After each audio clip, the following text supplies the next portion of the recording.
Bonjour, c'est Bob Garcia, j'ai le plaisir de vous présenter ce nouvel épisode de Jazz Actu, une émission consacrée à l'actualité de la planète jazz que je produis et présente sur IDFM tous les dimanches de 20h30 à 21h30. Au programme, des interviews en exclusivité, des coups de cœur, des concerts à ne pas rater, mais surtout de la musique. Jazz Actu, le tour de la planète jazz en 60 minutes sur IDFM 98. Bonjour à toutes et à tous, ravi de passer cette nouvelle heure consacrée à l'actualité du jazz en votre compagnie. Mais avant de rentrer dans le vif du sujet, je ne résiste pas au plaisir de vous raconter une petite aventure qui vient de m'arriver. Concernant le nom de cette émission, Planète Jazz, sur le conseil de juristes avisés mais pas gratuit, 300 €, j'ai effectué une recherche d'antériorité. On m'a affirmé que ce nom était libre et qu'il fallait absolument le déposer d'urgence à l'INPI, donc la société qui gère les noms de marque. C'est donc ce que j'ai fait. Mais vendredi dernier, une certaine Hélène Bossiel, juriste à la société Canal+, me faisait parvenir une lettre recommandée avec accusé-réception dans laquelle elle m'explique en quelques mots que ma marque Planète Jazz est totalement illégale.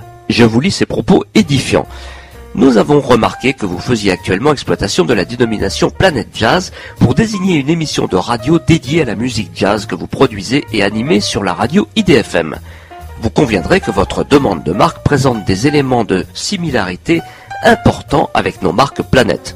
Bon, j'avoue pour ma part que n'ayant pas la télévision, la marque Planète m'avait un peu échappé. Mais enfin bon, on continue.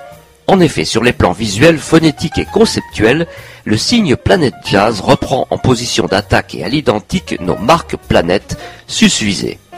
De sorte que le public sera amené à associer la dénomination Planète Jazz à nos marques Planète ainsi qu'à nos chaînes documentaires Planète. Le public sera en effet conduit à penser que votre marque constitue une nouvelle déclinaison de nos marques, en vue de désigner des produits et ou services de la société Planète Câble, spécialement dédiés à la musique jazz.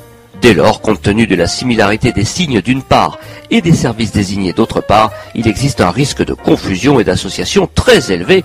Canal+ se réserve le droit d'engager toute procédure judiciaire et extrajudiciaire nécessaire au bon respect de ses droits de propriété intellectuelle dont vous avez été dûment informé. Ce courrier m'a évidemment surpris. J'ai donc pris mon téléphone et j'ai appelé la fameuse Hélène Bossiel qui était évidemment absente, mais j'ai eu son assistante qui m'a expliqué en substance que la société en question ne faisait pas de jazz, mais que si un jour elle venait à faire du jazz, à ce moment-là, il pourrait y avoir un risque potentiel de confusion entre ma marque Planète Jazz et leur marque Planète Plus.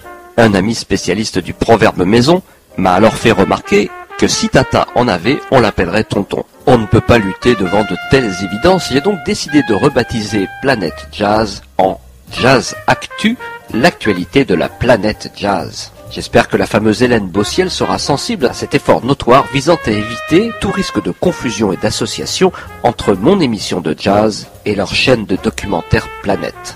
Moralité, on peut toujours se passer de juristes.